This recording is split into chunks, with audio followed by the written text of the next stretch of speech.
Omar, Accidental Trouble Magnet, by Zainab Mian. Read for you by Waleed Akhtar.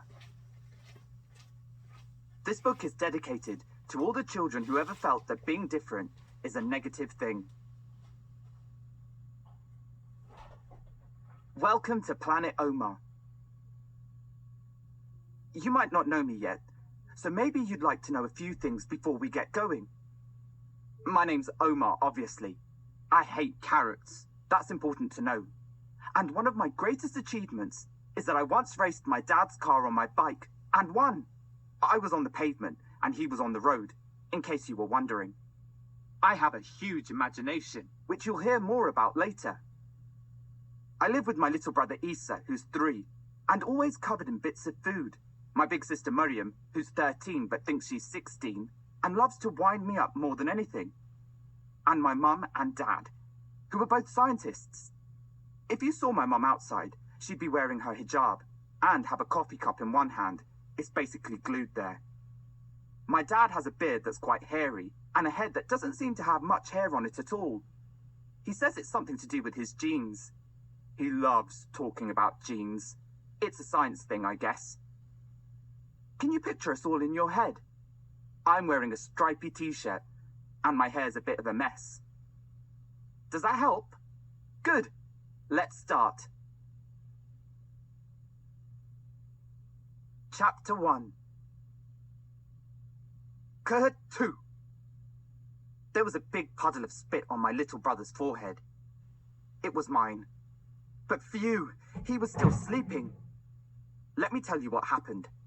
I'd been in my bed, attempting to have a good night's sleep, when suddenly I was being chased through the playground by a teacher who had green slime oozing out of his ears and slugs for fingernails. It was a dream. A bad dream, of course. When I woke up, I was extremely happy that I wasn't about to be a monster's dinner. I breathed slowly to get my heartbeat back to normal, instead of like it was on a trampoline. I remembered that my mum told me to spit towards my shoulder 3 times if I have a nightmare. That's supposed to get rid of Shaitan, who is the ugly head who causes bad dreams. I really wanted to get rid of Shaitan, so I conjured up a bucket full of spit in my mouth and shot it out over my left shoulder. That'll teach him. I just hoped it would dry before morning, so nobody would know I'd spat on my little brother by accident. I put my head back on the pillow for an 1/8 of a second, but then I heard a really loud and really annoying sound. Wah! See? Very loud and very annoying. It was Isa. I guess he'd noticed the spitball after all and wasn't impressed. Mum appeared at the door to our room in her pajamas, looking all blary-eyed. Unimpressed parent can be recognized by hand on hip and furrowed eyebrows. Can be scary, but do not run away. She said, "What's the matter, Isa?" Isa was still busy wailing, so I said, "Spitball." "Not again, Omar." "Wah!" I covered my head with the pillow. Then Dad came in saying it would be nice if we could have at least one night in the week where poor Isa isn't woken up by my shenanigans. I asked him what that means for the billionth time. He rolled his eyes for the billionth time. I heard my big sister, Miriam, growling in her room. She definitely doesn't like mornings very much. Mum said it was almost Fajr time anyway. I wondered if Allah was going to give me a reward for waking them up for Fajr. Fajr, the dawn prayer. Dhuhr, the noon prayer. Asr, the afternoon prayer. Maghrib, the sunset prayer. Isha, the night prayer. Chapter 2. The reason I had been having bad dreams, especially bad dreams about teachers, was because I was going to be starting at a new school. This made me feel like there were snakes in my tummy, and some of them were sneaking up and squeezing my heart. I don't like things to change. It would be so much more convenient and better for everybody if things always just stayed the same. Take my pajamas, for example. They are utterly comfortable pajamas, which have somehow molded their shape to my body and become my second skin. A weird second skin that I can take off and put on, like some kind of cool human lizard. My mum tried to throw them away and make me wear crispy pajamas that don't even have dinosaurs on them. This is change. It's super annoying. One big, fat, huge change had already happened to me. We had to move, which is the reason I had to start at a new school. All this happened because Mum got her dream job. When she told me, I couldn't help wondering what she meant exactly by dream job. Did it mean that adults have super boring dreams all about jobs? If that was true, I wasn't looking forward to being an adult. Because at the moment, I dream about fun stuff, like being on a roller coaster that turns into a flying pig. Sometimes they're even better than movies. Well, apart from the scary ones that make me feel really lucky when I wake up and realize they're not for real.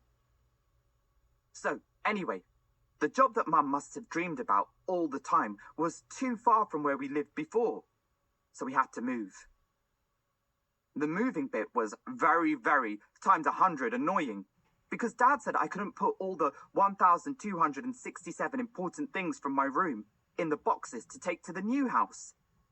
He didn't actually count my things, but he likes to say exact numbers when he is talking, so he can sound smart. He said I had to choose the ones I love most and give the rest to charity. Why didn't he understand that I loved them all? But then he said he would be very proud of me if I could choose, because I would have done better than Mum, who had already packed lots of what Dad called boxes of hoarded goods. I like Dad being proud of me, especially because it normally means pastries for breakfast. So I chose 56 things to take with me. I counted them really carefully so I could be precise when Dad asked, and also make sure that nobody sneakily gave anything away without me noticing. The good news was that the new house was super, super cool. When we first saw it, Mariam and I ran straight into the backyard and whooped because it was at least twice the size of our old one. We planned out where we could put a soccer net and Issa's swing set, and Mariam did loads of cartwheels to prove just how massive it was. Woohoo! Yay! That was the first time we saw the little old lady who lives next door. She peeped over her fence and said, "Humph." And she put her nose higher in the air, as if she was smelling something there that she didn't like. Chapter 3. School was going to start on Monday.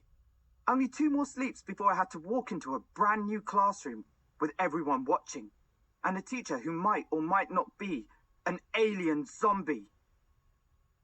Saturday is always mosque day. My mum had decided that for the first few weeks after moving, we would visit a different mosque every Saturday and pray Dhuhr there to see what our new neighborhood was like. Dad normally works on Saturdays, so it was just me, Mariam, Issa, and Mum. My mum is a very smart scientist and works out all sorts of different ways of fighting cancer for the cancer research people. But sometimes, Issa's cuteness makes her lose her smartness. It's like he has big, innocent smartness melting eyes. They don't work on me. So when Issa wanted to buy a whistle from the gas station on the way to the mosque, I knew it wasn't a good idea. But Mum went right ahead and bought it for him, saying, "Because you've been such a good boy this morning," and giving him a gooey kiss on the top of his head. I knew it was gooey because she actually still kisses me like that, even though I've forbidden her to do it in front of my friends. In the mosque, everyone prays together with the imam leading. It's supposed to be super quiet. Just after the prayer began, Issa decided to move from his place. I was praying in between Mum and Mariam. Neither of them moved. I wasn't sure if they'd even noticed that he'd gotten up. Now, Issa is annoying sometimes, but he is my little brother, and I worry about him. So I quickly sneaked to look behind us. He was sitting at the back, with a big cheeky grin on his face.